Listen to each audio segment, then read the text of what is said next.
भाईंदर मीरा भाईंदरमध्ये जे चाकू मारण्यात आलेला आहे धर्म विचारून कलमा पडून किती गंभीर वाटतं तुम्हाला? तुमचं काय स्टँड आहे? हे खूपच गंभीर विषय आहे. मीरा रोडमध्ये जो नया नगर आहे तिकडे काही माथे फिरू आला होता. तो आतंकवादी आहे, अतिरेकी आहे, त्यांच्या कुठल्या ग्रुपबरोबर संबंध आहे आता त्याची तपास चालू आहे ATS कडून. पण ज्याप्रमाणे पहलगाममध्ये एक हल्ला झाला आणि सर्व हिंदूंना त्यांनी आयडेंटिफाय करून त्यांची प्रोफाइलिंग करून आणि त्यांचा धर्म विचारून त्यांनी हल्ला केला होता आणि आमचे 22 जणांची जीव घेतली होती. त्याचप्रमाणे इकडे पण एक अतिरेकी आहे ज्यांनी जो आमचे सिक्युरिटी गार्ड असतात त्यांच्याकडे गेला आणि त्यांच्याकडून एक धर्म विचारला. त्यांच्याकडून त्यांना सांगितलं की तू कलमा पड, आणि ते हिंदू होते, कलमा पडू शकले नाहीत आणि यामुळे त्याच्यावर हल्ला केला. म्हणजे तो हा एक मोठा प्रकार आहे, मोठी घटना आहे, दुर्दैवी घटना आहे आणि असा होता कामा नये मुंबईमध्ये, महाराष्ट्रामध्ये कुठेही. आणि मी महाराष्ट्र पोलीस आणि आमचे जो ATSचे अधिकारी आहेत जे खूप कार्यक्षम आहेत त्यांच्याकडून अशी अपेक्षा करतो की एक जोरदार असा एक इन्व्हेस्टिगेशन झाली पाहिजे, चौकशी झाली पाहिजे आणि एक माहीत पडला पाहिजे की यांच्या मागे कोण होता. कारण ज्याप्रमाणे लव जिहाद, कॉर्पोरेट जिहाद चे प्रकरण उघड होत आहे महाराष्ट्रामध्ये, असा मला वाटतो की आता जो अतिरेकी ग्रुप आहे त्यांच्या आमच्यावर एक डोळा आहे आणि त्यांच्या एक लक्ष आहे महाराष्ट्रामध्ये लोकांना डिस्टर्ब करण्यासाठी आणि महाराष्ट्राचा जो लॉ अँड ऑर्डर आहे त्याला डिस्टर्ब करण्यासाठी त्यांच्या काहीतरी एक लक्ष आहे असा मला वाटतो. पण मला खूप अभिमान आहे मुंबई पोलीस आणि महाराष्ट्र पोलीसवर. ते एकदम आतमध्ये जाऊन जे काही जबाबदार आहेत त्यांना पकडून हा विषय ते संपवणार. सर, हे सांगा, ज्या पद्धतीनं हे झालेलं आणि अमरावतीमध्ये सुद्धा कोल्हे नावाच्या एका व्यक्तीची अशीच हत्या 2-3 वर्षापूर्वी झाली होती आणि त्याचाही गळा कापण्यात आला होता. त्यामुळे त्यानंतर ही दुसरी घटना आहे. तुमची मागणी काय की अशा प्रकरणामध्ये आरोपी जे आहेत त्यांना कठोर शिक्षा देण्यात? ऑफकोर्स जो आरोपी आहे त्यांच्या बरोबर कुठल्या प्रकारची दया मायाची आवश्यकता नाही आहे. आणि जे काही आरोपी आहेत त्यांच्या मागे कोण आहे, त्यांच्या मास्टर माइंड कोण आहे त्यांना पण तपासलं पाहिजे. कारण हा एका व्यक्तीच्या कारस्थान नाही आहे, या एक व्यक्तीच्या ॲक्शन काहीतरी एक अटॅक नाही आहे. त्याच्या व्यक्तीच्या मागे एक मोठा असा एक ग्रुप, एक संघटन, एक अच्छा टेरर ऑर्गनायझेशन असं काम करतात. आणि त्यांच्या मागे कोण कोण आहे तर त्यांच्या पाकिस्तानबरोबर किंवा जो पाकिस्तानमध्ये जो अतिरेकी संघटना आहे त्यांच्याबरोबर काय संबंध आहे त्याची पण तपास झाली पाहिजे, जेणेकरून आमचे देशाचे सर्व नागरिक सुरक्षित राहू. विधान परिषदेच्या निवडणुकीसंदर्भात सध्या चर्चा जोरात सुरू आहे. बच्चू कडू पण इच्छुक आहे, शिवसेनेकडून त्यांना उमेदवारी मिळावी अशी त्यांची अपेक्षा. काय पक्षाची भूमिका आहे? आमचे पक्षाचे मुख्य नेते आणि महाराष्ट्राचे उपमुख्यमंत्री श्री एकनाथ शिंदे साहेब पक्षाचे सर्व आहेत. ते पक्षाचे सर्व काम बघतात. कोणाला काय द्यायच्या आणि कोणाला कधी कसल्या प्रकारची उमेदवारी द्यायची तो शिंदेसाहेब बघतात आणि ते शिंदेसाहेब निर्णय घेतात. आणि पक्षाचे सर्व कार्यकर्ते आणि नेते मंडळी आहेत त्यांच्या मनात खूप विश्वास आहे शिंदेसाहेब बरोबर. तो याबद्दल मी काहीही बोलू शकत नाही.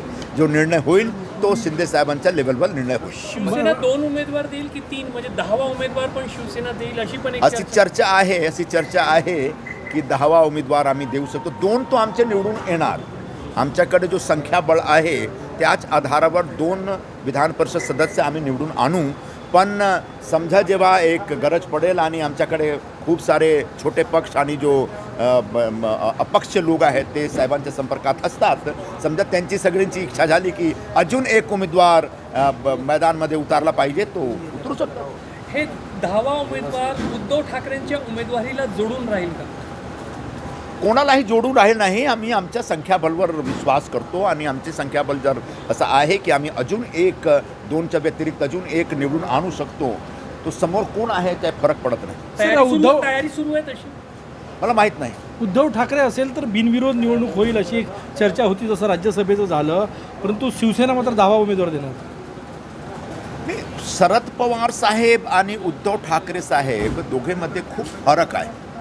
शरद पवार साहेब एक सिनियर मोस्ट लीडर, एक ज्येष्ठ नेता महाराष्ट्राचे आणि त्यांच्याबद्दल एक असा होता की जर समजा ते रासवामध्ये निवडणुकीमध्ये उतरले तर त्यांना त्यांच्या समोर काहीतरी आव्हान नाही दिलं पाहिजे. पण उद्धव ठाकरे एवढे मोठा नेता नाही की त्यांना पण बिनविरोध आणण्यासाठी फक्त 9 सीटवर निवडणूक केला पाहिजे. म्हणजे 10व्याचा विचार यामुळे सुरू आहे आपला. मला माहीत नाही.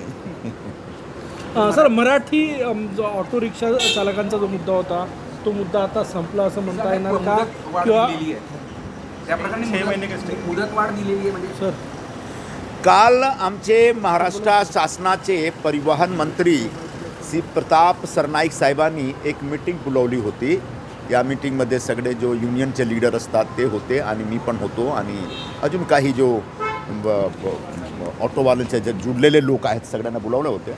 आणि सगळ्यांचा एकच सूर होता की मराठी भाषाचा ज्ञान सर्वांना व्हायला पाहिजे महाराष्ट्रात आणि महाराष्ट्रात राहणारे सगळे लोकांना मराठीमध्ये संवाद केला पाहिजे असं सुरू होता. पण जेव्हा आम्ही कोणी एक खास वर्गवर असा एक सक्ती करतो की तुम्ही मराठीत बोला नाही तर तुमचा आम्ही परमिट किंवा लायसन्स रद्द करणार, तो एक चुकीचा धोरण दिसतो आणि याच्यामुळे लोकांसमोर उपासमारीची एक संकट येऊ शकते असा एक सगळ्यांचा सूर होता. आणि यामुळे सर्वांचा एक सजेशन होता, एक सूचना होती की तुम्ही करा आणि आम्ही सगळे तुमच्या बरोबर आहोत आणि महाराष्ट्र शासनाबरोबर आहोत, पण एवढी सक्ती लादू नका. आणि जे 1 मेपासून जो एक तुमचा जो एक पूर्वीचा GR आहे त्याच्यामध्ये एक अशी व्यवस्था आहे की सगळ्यांचा टेस्ट होईल आणि टेस्टमध्ये समजा तर फेल झाले तो त्यांच्या परमिट आणि लायसन्स आणि जो बॅज आहे तो जप्त होईल, रद्द होईल. तो असं करू नका. तो मंत्री महोदय समजलेत आणि त्यांनी सांगितलं की जो पूर्वीचा जो एक GR आहे तो आम्ही त्याच्यामध्ये सुधार करू आणि येत्या 6 महिन्यात सर्व जो ऑटो चालक, रिक्षा चालक आहेत आणि टॅक्सी चालक आहेत ज्यांना मराठी बोलणं येत नाही त्यांना एक प्रकारच्या शासनातर्फे प्रशिक्षण देऊ आणि त्यांना तयार करू आणि त्यानंतर त्यांची एक ते मराठीमध्ये संवाद करणार अशी व्यवस्था आम्ही करू. सगळ्यात महत्त्वाचं जे मीराबाईंदरच्या अटॅकच्या प्रमाणात लोन वोल्फ अटॅक असा नवीन काहीतरी पॅटर्नचा आला आहे आणि आरोपी जुबेर अन्सारी याच्याकडे चिठ्ठी पण चालली आहे. ISIS जिहाद गाझा लोन वोल्फ अशी चिठ्ठी पण ISIS जिहाद गाझा लोन वोल्फ नावाची अशी लिहिलेली चिठ्ठी आणि लाईव्ह स्ट्रीमिंगचाही प्रयत्न करणार होता.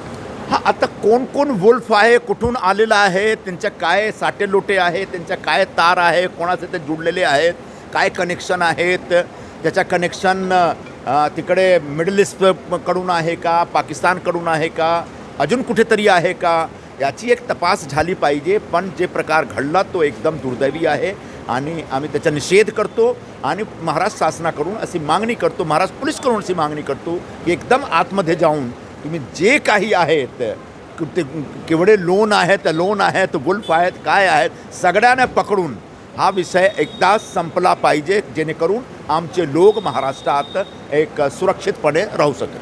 सर हिंदी में जानना चाहेंगे ये जो मीरा भाईंदर की जो